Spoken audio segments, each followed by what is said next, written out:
It is officially my favorite time of the year, which is fall. I just love seeing the season change, feeling that cool, crisp air, seeing the colors of the leaves, seeing the way all of nature bursts forth into color to celebrate end of season and then slowly fades away and enjoys the big sleep of winter. It is my favorite time in the garden, and so I wanted to show you what my garden looks like now at the end of the season. The last garden tour we did, I believe, was in April, which was, I think, before I even had any plants in my bed. I will have to go back and find that footage, and maybe I can share some of the before and afters in this video. But just the transformation is beautiful. It's amazing. It's not perfect. I mean, one of the things that I'm learning along this gardening journey, especially being able to document on YouTube, is that you have to celebrate the journey. Sometimes you get to the end of the video and it's not a perfect finish or a perfect before and after transformation. It's not the most dramatic thing ever. Sometimes you have to just learn to enjoy the journey and enjoy the process. And that's kind of where I'm at today. I think the garden is beautiful. I am so excited to share it with you. So let's get into it. Welcome to my fall garden.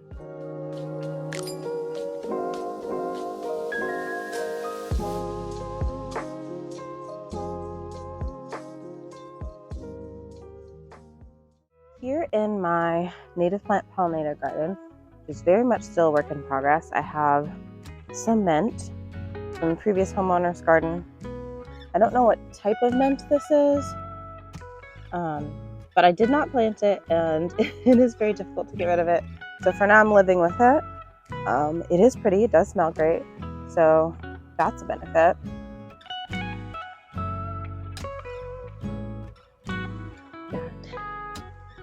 Some beautiful jacky little pumpkins. This is another thing that just kind of sprung forth from the garden.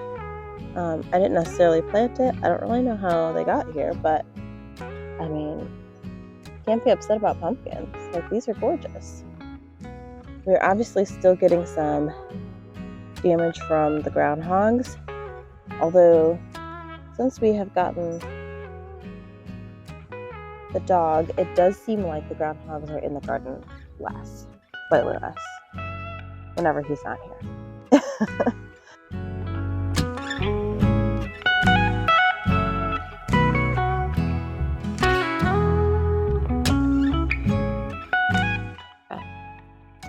So the pumpkins just sort of sprung forth on their own.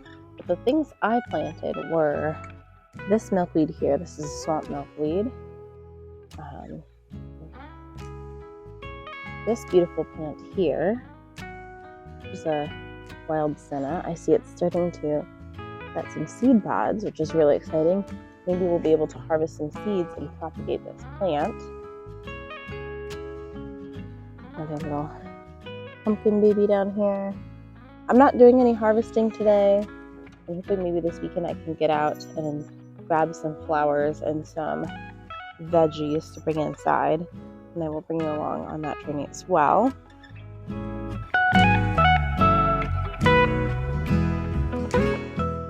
Here's some of the new section. It is very weedy, but you can see that these are starting to come in. Even though they're not flowering yet, they are looking really good.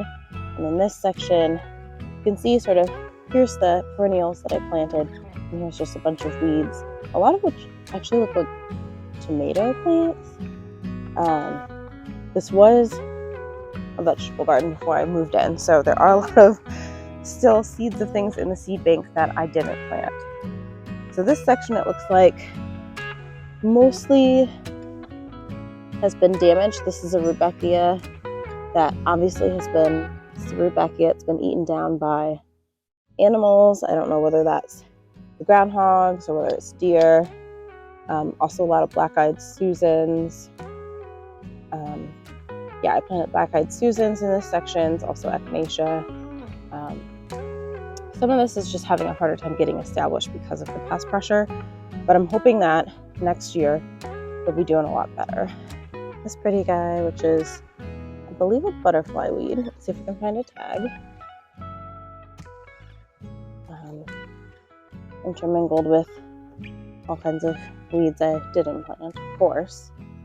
Okay, I don't see a tag, but I believe this is butterfly weed. So this was the section that we actually seeded with native wildflower seeds. I'm not entirely sure what this variety is.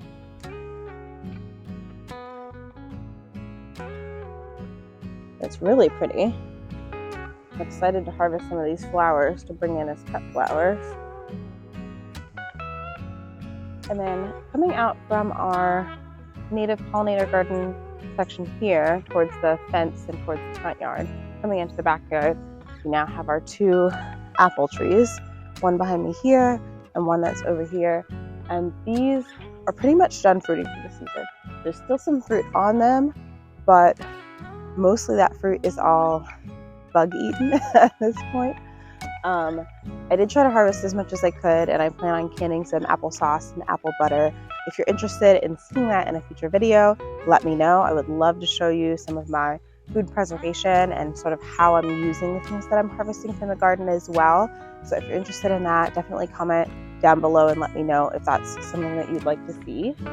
But yeah, I would say overall, this is an overabundant harvest of apples. Like, we've been enjoying apples all season, and you know, much to my sometimes frustration, a lot of the local wildlife have been enjoying apples all season. Basically anything that falls to the ground, I'm letting the animals have it.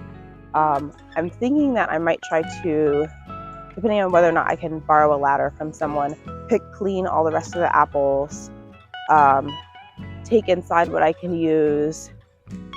Anything that's, you know, leftover or remaining, I will compost.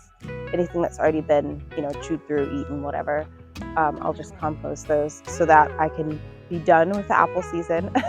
It's been fun, but I'm ready to be done with apple season now. And yeah, just move on to enjoying, you know, fall harvest.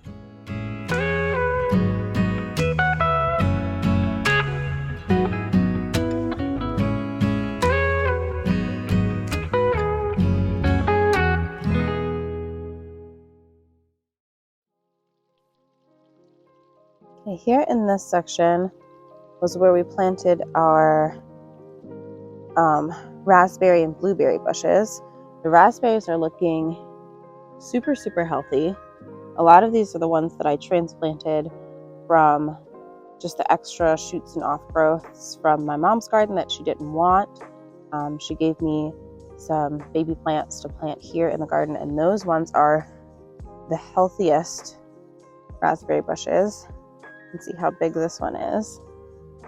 I planted a lot of squash and pumpkins underneath the berry bushes, kind of act as a ground cover before I got my delivery of lots of mulch and wood chips from Chip Drop. And it's been medium successful. I did harvest a squash or 2. But there obviously has been some like powdery mildew, and I think also just more pressure from the groundhogs that are eating a bunch of the leaves. So I don't know that I will get much of a winter squash or pumpkin harvest from this area. Maybe in the future that can be something, a goal to reach towards. But for now, it's pretty. It looks decent. It's helping to cover the ground while our perennial bushes are filling out. This is one of the blueberries that I planted. Doesn't look the most healthy, if I'm being honest. You can really see the powdery mildew on this squash here. Yeah, these blueberries are not looking really the most healthy. I'm not really sure what that's about. Yeah, I'm kind of disappointed to see that, but I guess if we have to replace them, we'll get new bushes next year. Raspberries, vibrant, thriving. Blueberries, meh, we'll see. I threw some zinnias in the back here just because I felt like I really wanted something flowering and pretty along the fence. I actually planted sunflower seeds too, but I'm assuming most of those got eaten by squirrels because I haven't seen any sunflowers come up in this section.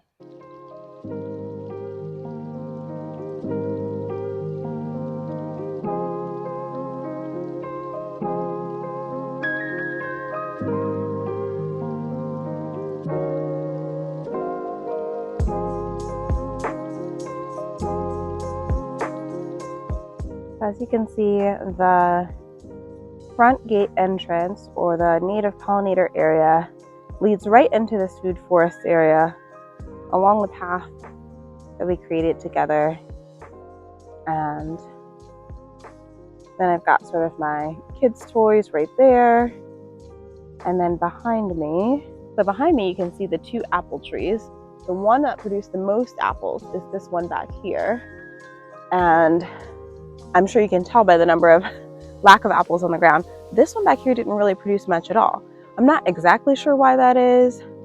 My guess, because there are 2 main stems or 2 main shoots, but I think that one of those is the rootstock and not actually like an intentional part of the apple tree. So I might try to prune back as much of the branches from the side that didn't produce this coming winter. And maybe that will give a boost to the other side of the tree so it starts producing some more. If you have any ideas about why that might be happening, why this tree is producing so much less, let me know in the comments. That would be super helpful.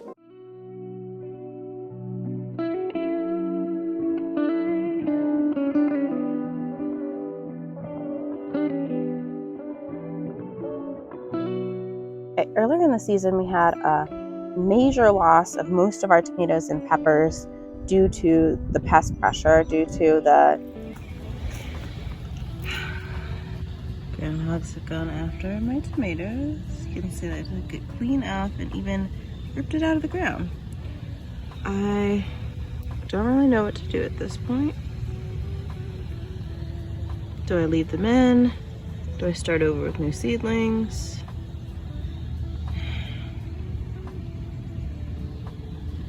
Destroyed. Mainly the groundhogs, but I do think that there are also deer getting into the yard at night and in the early mornings when I'm not out here. Even though I haven't actually seen deer in the yard, I've seen some evidence. I've seen some deer poops. We lost basically all of our tomatoes in a day, and I was devastated. But I planted the remaining seedlings that I had in this little small bed here that was just along the side of the house, and I put a little garden fence around it. Just it was the solution that I could do in like 5 or 6 minutes, you know, as a last ditch shot at maybe getting some tomatoes to harvest for canning season. But I did also end up buying some tomatoes from the farmer's market as well. So these guys aren't really producing any tomatoes yet, but it is still quite warm here. Most days have been in the 70s and 80s, and our first frost isn't expected until I think mid-October. So fingers crossed we might get some tomatoes if we happen to have a really late first frost this year. It does seem like it's been unseasonably warm, so fingers crossed we might get some tomatoes from this section. But even if we don't, I've got some other things in here. I've got some cilantro, and I underplanted a lot of the tomatoes with things like radishes and carrots and lettuces and spinach. So we will harvest something from this section, even if not tomatoes. So following our pathway, which needs to be refreshed with some new mulch and probably a couple layers of cardboard or weed fabric or something, because our weeds are creeping in and taking over. But from this section, you can see back of the fence, a grapevine. Grapevine growing healthy all season. I didn't actually see any grapes. I don't know if the birds are eating them all or if the vine's not healthy. My goal at this point, I think, is to try and clean this area out, trim this back as much as possible, and by next spring, I'm hoping to have cleaned out all the rest of this brush that's down here. If you have been along for the ride with me for a little while, you know that when I moved in, this was a giant pile of grass clippings and weeds and just like a lot of branches and tree limbs and like what I thought was the start of a compost pile. And then once I started to dig into it with my pitchfork, found just like plastic, trash, food containers, flip-flops, just like ridiculous things. Clearly, whoever was here before was using this mostly as just a trash pile in their yard. And so I've been working slowly but surely at digging this all out, bagging it up, taking it and trashing it, which has been a sad and frustrating and long process, but I've made great progress. I don't know if you can see this whole area here. This area was built up to here. You can see sort of where I cut out some of the grapevine. All of that was built up, piled up high with sticks and leaves and trash. I cleared all of that out, bagged it up, trashed it, and now there's just a little bit left of, you can see there's a little bit left here of some piles of scrap wood and other things that I still need to deal with. So that's going to be probably my winter project, is to get rid of all of that. Oscar, get down. My winter project is going to be to try and clear the rest of that so that in the spring I can plant some nice flowering small trees or shrubs or some, I'm considering, I think this area I want to be like my garden for the birds.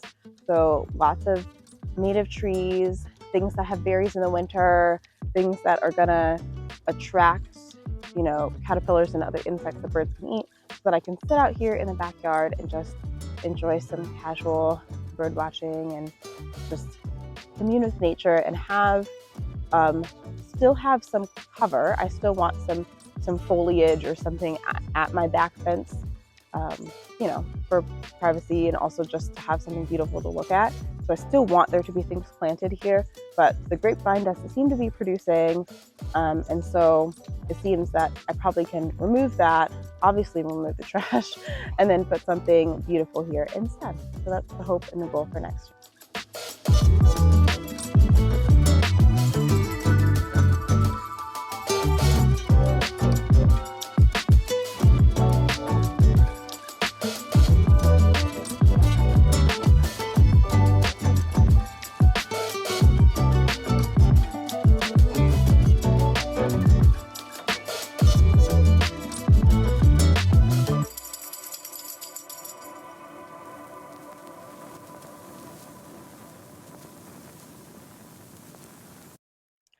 So I was lucky enough to be able to use my garden for a fun family gathering this year, and it was just so exciting to see my loved ones in this space that I've been tending and working on for all these many months.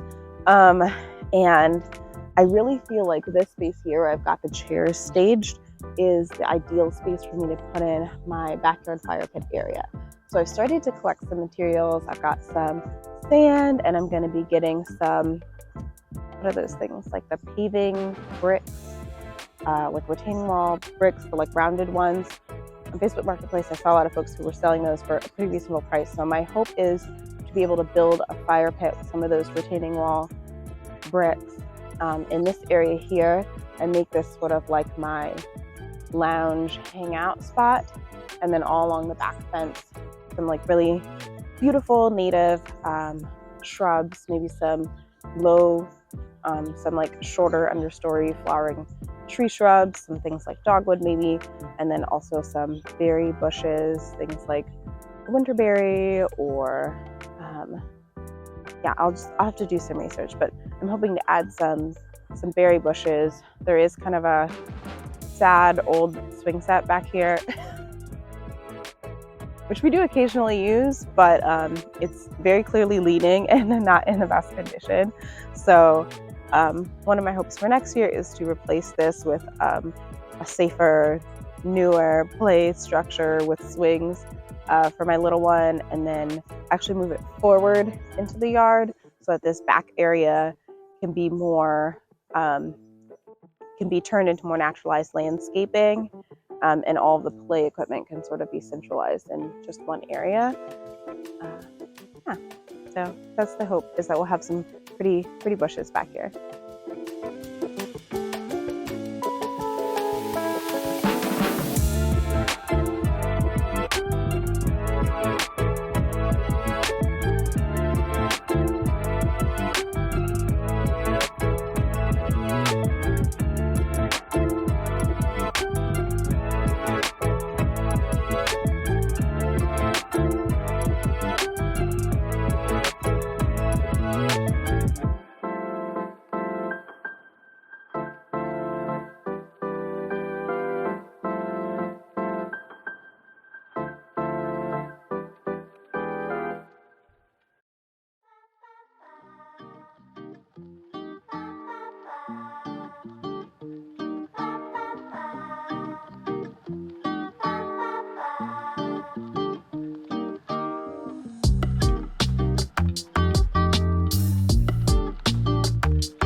This is one of the areas that has given me the most grief and the most joy this gardening season, which is my vegetable garden.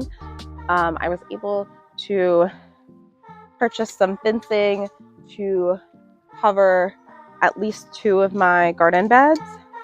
The ones that had my tomatoes in it, because those seem to be the ones that the groundhogs were going after most ferociously or most aggressively. They were like chomping my tomato plants down to nubs before they could even set any fruit. And I didn't think I was going to get any fruit at all this season. But luckily, these 2, I did plant 2 indeterminate cherry tomato plants. I think a Super Sweet 100 and a Sun Gold. And those were my first ones to produce. I think that next year, even though I prefer like a saucing tomato for most of my culinary uses, it is really nice to have some cherry tomatoes just to throw on salads, or to make a quick salsa or something to have with dinner. So I think maybe next year I will still do 1 or 2 indeterminate varieties of these cherry tomato plants, but I think also maybe I will buy some starts and obviously better fence all of my garden to try and keep the pests out, to try and keep the animals out. One of the downsides of welcoming wildlife into your yard is that wildlife is in your yard and they're hungry and they like to eat the things that we like to eat, like our apples and our tomatoes. So definitely better fencing next year is going to be a must, going to be a thing I have to do if I want to have a more productive garden. But I'm really hopeful that I was able to harvest some tomatoes this year, and I think that next year, because I won't be starting from ground zero and building so much infrastructure, I'll be able to focus more energy on just growing healthy plants, and probably even purchase a lot of my starts just to give myself time and space in the early part of the year just to do research and focus on building the infrastructure to make my garden successful, so that I won't have to backtrack as much as I did this year.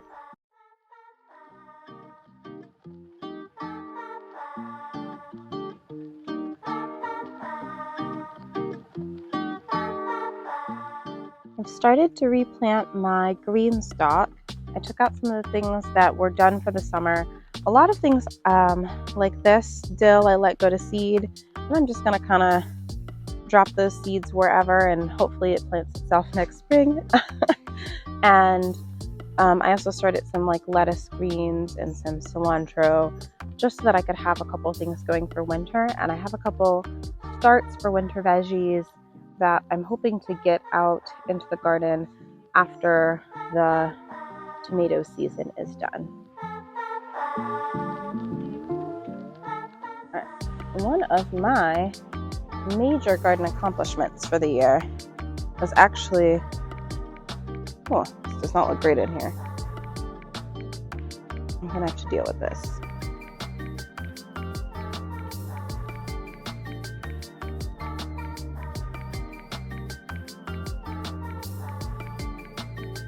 Okay, harvest video coming soon. This needs to go. But one of my major garden accomplishments for the year has been growing my very first watermelons. Never grown watermelons before successfully, although I've tried many times. I planted one watermelon plant in the corner of this bed here. Tried to create a trellis so that it could grow up in between these two beds, but mostly it just took up this entire bed and spilled out into the pathway as well. Here's my beautiful watermelon. It was one of 2 watermelons that grew on this watermelon vine. In this bed was planted a lot of black beans and the watermelon and some flowers. It looks like, for better or for worse, the black beans are ready to come out of this bed. So subscribe if you would like to see a harvest video, because that will be coming up next on this channel, where I'm going to clean out these beds and flip them for the winter season. This bed is the one that I originally intended to be my tomato and bell pepper bed. Basically, none of the bell peppers survived the groundhog attack of 2024. But some of the tomatoes started to regenerate. So in this bed, I think you can really sort of see the damage of the groundhogs. My determinate tomatoes really never got bigger than like 2 feet tall. Because every time they did grow, they got munched down, and I did eventually get a fence around them, which is why they're able to be setting some fruit now. You can see there are some tomatoes starting to grow and get ripe, but it's end of September at this point. We probably only have 2 or 3 more weeks of the warm growing season before it starts getting cold here. I'm in zone 6B, I believe, Ohio. I believe we're 6B. We were either 6A or 6B in this zone, but I did plant some sunflowers, which are my favorite flowers, and some marigolds in this beautiful tomato bed, and I do think it looks really beautiful. Here I tried to make like a hugelkultur bed. It doesn't feel like anything in here is really thriving. The corn's maybe 3 feet tall. Squash is pretty stunted. A couple of sweet potatoes starting to grow, but like nothing's really taken off in this bed. I planted some sunflowers as well. Everything seems a little bit stunted. I think that there might just be too much nitrogen being locked up in the decomposition process, and I needed to add more fertilizer to this bed. I'd like to, for this in-ground bed here that I created, get a cover crop on it. Maybe just clear most of this stuff out, put a cover crop on it, let that go into winter, and hopefully next spring we'll be able to, maybe next spring it will have better fertility and better chance of being productive in my garden. I don't really have as much experience with sort of the in-ground growing and kind of regenerating the native soil. That's something that I really want to learn more about and experience in my gardening journey, so stay tuned. I hope I'll have some more tips about how to regenerate your soil and how to best create a new in-ground bed after a little bit more practice in the coming years.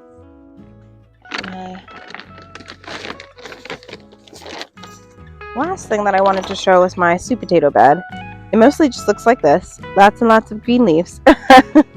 And I don't think any are ready yet. I'm going to give it another couple of weeks before I try to harvest any sweet potatoes out of here. Thank you so much for sharing your time with me today in the garden.